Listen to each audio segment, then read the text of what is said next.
America के शय पर फिलिपाइन चाइना को आंखें दिखाने लगा।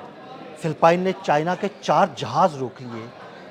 इन जहाज़ों में आखिर ऐसा क्या था कि फिलिपाइन ने ये जहाज़ रोके, और क्या अगली जंग चाइना और फिलिपाइन के दरमियान होने जा रही है? इस बारे में आमिर रज़ा से बात करते हैं।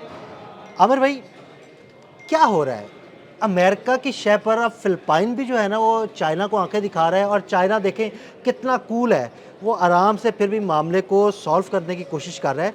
लेकिन 4 जहाज़ रोके जाने के बाद चाइना ने कोई इनकलाबी कदम भी उठाया है। क्या हो रहा है? देखिए, पहली बात तो यह है कि इनकलाबी कदम कोई नहीं है, ये जंग है ना फिलिपाइन की जंग है, ये अमेरिका और चीन की जंग है। हुआ ये है कि यहाँ पर एक फ़ौजी मशकों का इनेकाद किया गया है जो कि फिलिपाइन के अंदर है, जहाँ पर 17,000 अमरीकी मरीन्स आए हैं। अच्छा, ये सिर्फ 17,000 अमरीकी मरीन्स जो हैं ये आए हैं साउथ कोरिया से, जापान से और अमेरिका से। अच्छा। ये मिलकर ये तकरीबन काफ़ी बड़ी तादाद बनती है। इन मशकों पर चीन ने पहले से ही तहफ़्फ़ुज़ात का इज़हार किया था और ये कहा था कि ये जो चीन की सालमियत के ख़िलाफ़ है और ये चाइनीज़ समुद्री रास्तों को बंद करने के लिए की जा रही हैं, क्योंकि इनका मकसद भी यही था कि कोस्टल एरियाज़ को कैसे जो है डिफेंड करना है या उसको प्रोटेक्ट करना है, कब्ज़ा करना है। इसी दौरान ये फिलिपाइन जो है ये चीन की बात उस तरह से जो है नहीं सुन रहा था। अमेरिकन मरीन्स आने के बाद इसके हौसले बढ़ गए। अब देखिए, जो 4 चाइनीज़ जहाज़ थे जो कि जिनको कहा जा सकता है कि ये तहकीकी जहाज़ हैं चीन के बकौल।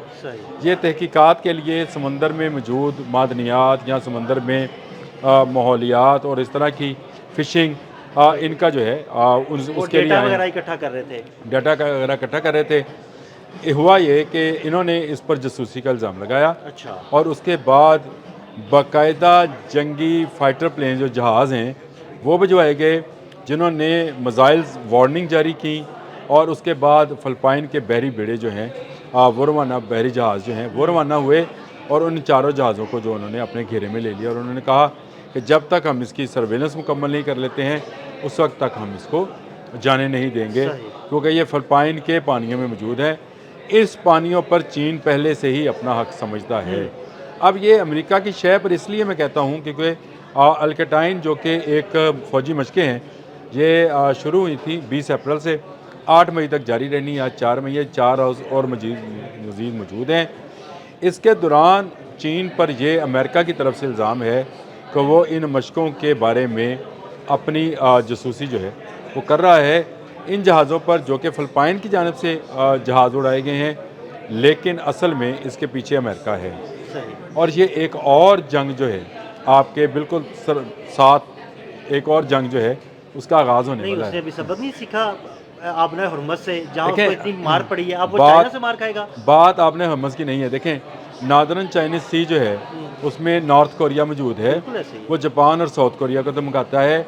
अब इन्होंने एक नया इत्तेहादी इसके अंदर फिलिपाइन शामिल कर लिया। छोटा सा मुल्क है फिलिपाइन और कोई बड़ी फौजी ताकत नहीं है, लेकिन उसके पीछे क्योंकि अमेरिका की शय है इसलिए उसने चीन को आंखें दिखाई हैं और चीन के जहाज़ रोक लिए हैं। ये इंतहाई इस वक्त कशीदा सूरत हाल है सॉदर्न चाइनीज़ सी के अंदर। और ये समंदर के पानियों पर मैं हमेशा कहता हूँ कि पानियों पर जंगें होनी है। अब आप देख लें कि उधर नॉर्दर्न चाइनीज़ सी के अंदर शुमाली कोरिया, जापान और अमेरिका, क्योंकि अमेरिका का अब्राहम लिंकन वहीं पर मौजूद था। उसके बाद यहाँ पर सॉदर्न की तरफ आ जाएँ तो यहाँ पर साउथ कोरिया, फिलिपाइन और चीन। तो ये चीन के साथ हर आने वाले दिन के साथ अमेरिका एक नया ड्रामा जो है वो करता चला जा रहा है। और चीन को पता है कि उसके पानी उसके लिए बहुत ज़्यादा अहमियत रख के हामिल है और वो इन्हीं पानियों के ज़रिए तजारत करता है। इसी माह में, जबकि मई में डोनाल्ड ट्रंप का एक दौरा शेड्यूल है शी जिन से मुलाकात का, उसी दौरान ये एक सूरत हाल पैदा हुई है कि तहकीकी जहाज़ जो हैं उनको रोका गया है। इससे पहले इन्होंने फ़िशिंग ट्रॉलर्स जो थे वो कब्ज़े में लिए थे और उनको कब्ज़े में लेने के बाद चीन ने जब एहतजाज किया तो उनको छोड़ दिया गया था। लेकिन अब जो किया है इसको जासूसी का इल्ज़ाम लगाया गया है कि ये जो हम मशक़ें कर रहे थे जिसमें नए किस्म के हथियारों का और रडार्स का जो है इस्तेमाल किया जाना था, उस बारे में चीन जो है मालूमात इकट्ठी कर रहा था। और समंदर के, क्योंकि ये फिलिपाइन के समंदर में है इसलिए इन पर कब्ज़ा किया गया है। जबकि चीन का ये कहना है कि जहाज़ अपने पानियों में मौजूद थे और ये वो वाटर था जिसको इंटरनेशनल वाटर कहा जाता है दो मुल्कों के दरमियान, वो हद फासल जिसके अंदर वो जाकर तहकीकात कर सकते हैं, लेकिन फ़िशिंग नहीं कर सकते हैं। ये उस जगह पर मौजूद थे, वहाँ पर जो है इनको कब्ज़े में किया गया है और बाकायदा फ़ाइटर प्लेन्स भेजे गए हैं, मिसाइल वार्निंग जारी की गई है और उनसे कहा गया है कि अगर वो अब उन्होंने मूव किया तो उन पर मिसाइल गिराए जाएंगे। आने वाले चंद घंटों में मज़ीद तफसीलात सामने आती है तो मज़ीद बात करेंगे। फ़िलहाल की ताज़ा तरीन सूरत हाल ये है कि यहाँ पर चाइनीज़ और अमेरिकन मफादात एक मरतबा फिर टकराए हैं और जगह जो है वो आपको क्या लगता है कि अब अमेरिका चाइना से मार खाएगा यहाँ पर?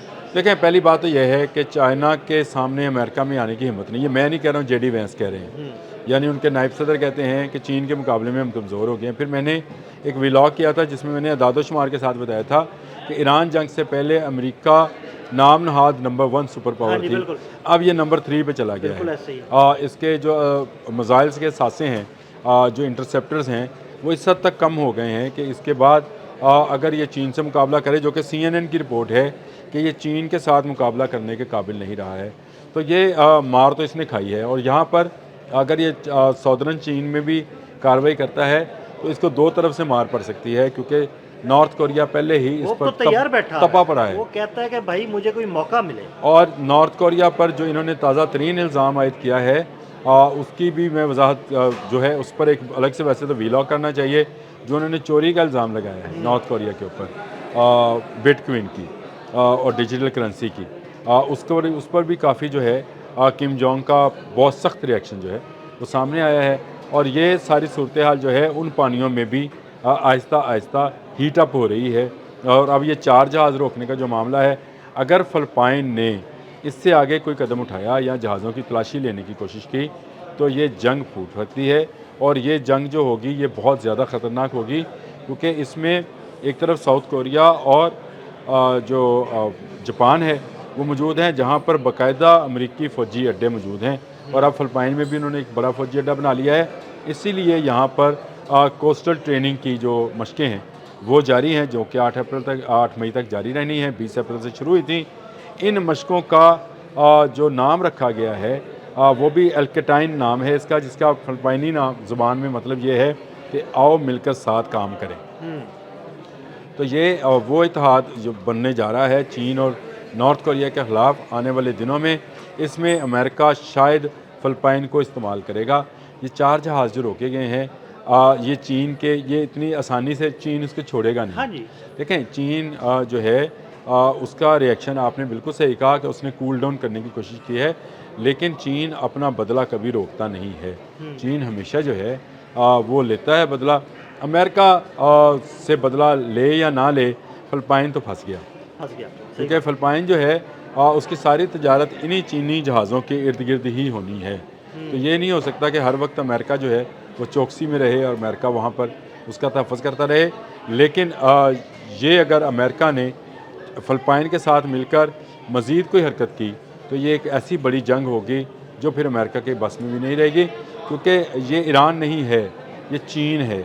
मैं जैसे कहता होता हूँ कि ये जो है वेनेजुएला नहीं है, ईरान है। इसी तरह मैं आप कहता हूँ ये ईरान नहीं है, ये चीन है। ये एटमी क़ुव्वत है और दुनिया की नंबर 1 पावर है। इसका एक मिसाइल भी आज तक उसने इस्तेमाल नहीं किया है।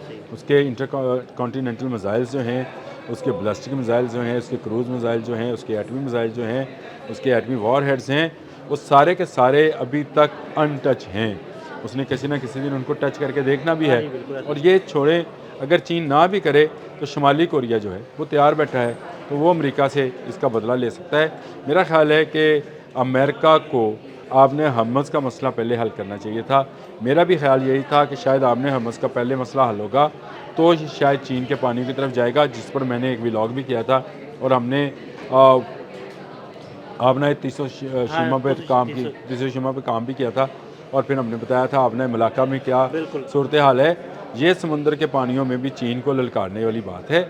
उसके 4 जहाज़ जो हैं ये फ़िलिपाइन को और अमेरिका दोनों को बहुत महंगे पड़े। बहुत शुक्रिया आमिर भाई ने बड़ी तफसील के साथ इस सारे मामले पर रोशनी डाली। मज़ीद अपडेट्स के लिए हमें फॉलो करते रहें। अदील अहमद और आमिर रज़ा को इजाज़त दीजिएगा। अल्लाह हाफ़िज़।